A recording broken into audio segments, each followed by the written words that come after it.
আসসালামু আলাইকুম। কেমন আছেন সবাই? আশা করছি ভালো আছেন। আলহামদুলিল্লাহ আমিও ভালো আছি। চলে আসলাম নতুন একটা ভিডিও নিয়ে।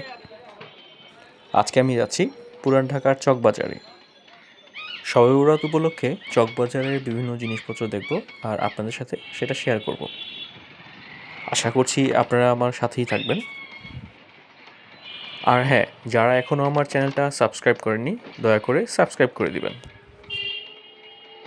তো চলুন পুরান ঢাকার অলিগলি দিয়ে চকবাজারটা এক্সপ্লোর করা যাক।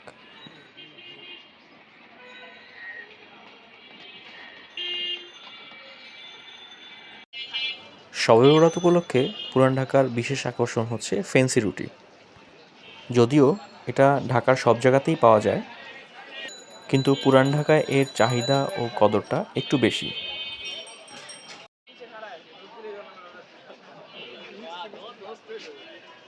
বাহারি নকশা ও বিভিন্ন আকৃতির ফেন্সি রুটি পাওয়া যায় এখানে।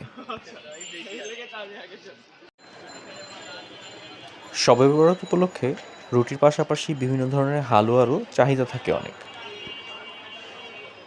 আর ভোক্তাদের চাহিদা অনুযায়ী বিভিন্ন ধরনের হালুয়ার যোগান থাকে অনেক।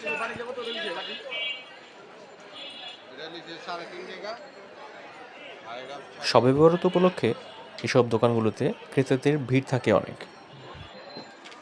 সকাল থেকে শুরু করে এসব হালুয়া রুটি বিক্রি হয় মধ্যরাত পর্যন্ত। হালুয়া রুটি বিক্রির এই ঐতিহ্য চলছে যুগের পর যুগ ধরে।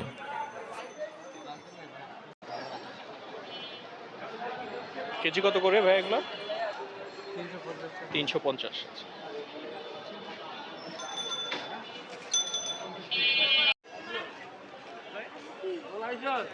দোকান ভেদে এসব রুটি বিক্রি হয় কেজি প্রতি 250 থেকে 400 টাকার মধ্যে।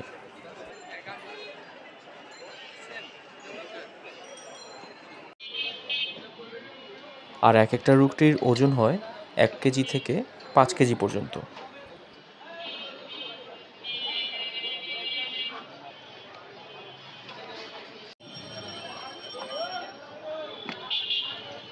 ছোটোখাটো বেকারির পাশাপাশি পুরান ঢাকার পুরনো ব্র্যান্ডগুলোও পিছিয়ে নেই কোনো অংশে।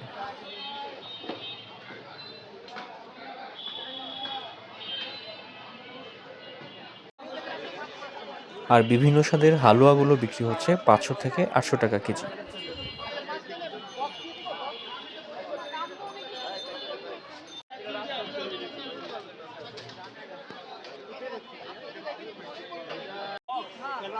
নজর কাড়া এসব রুটির নকশা চোখে লাগার মতো।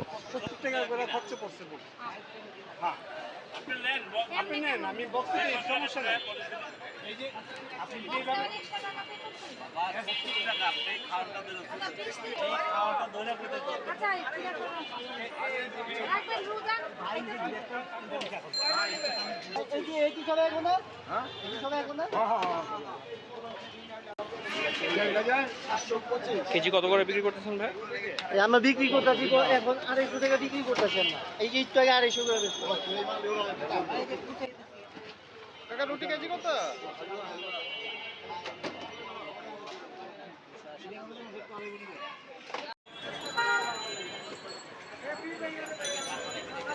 এসব বড় বড় রুটি বহন করার জন্য ক্রেতাদের সুবিধার্থে বক্স প্রোভাইড করা হয়।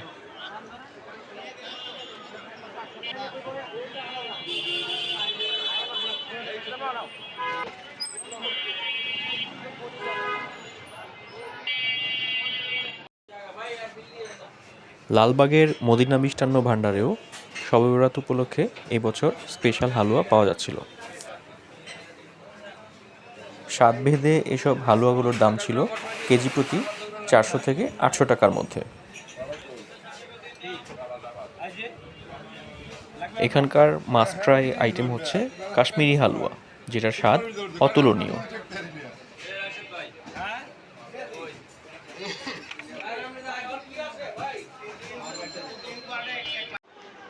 তো দর্শক, আজকের মতো এই পর্যন্তই। ধন্যবাদ আমার সাথে থাকার জন্য। আশা করছি আমার ভিডিওটি আপনাদের ভালো লেগেছে। আর ভালো লেগে থাকলে পরের ভিডিওর জন্য অপেক্ষা করুন।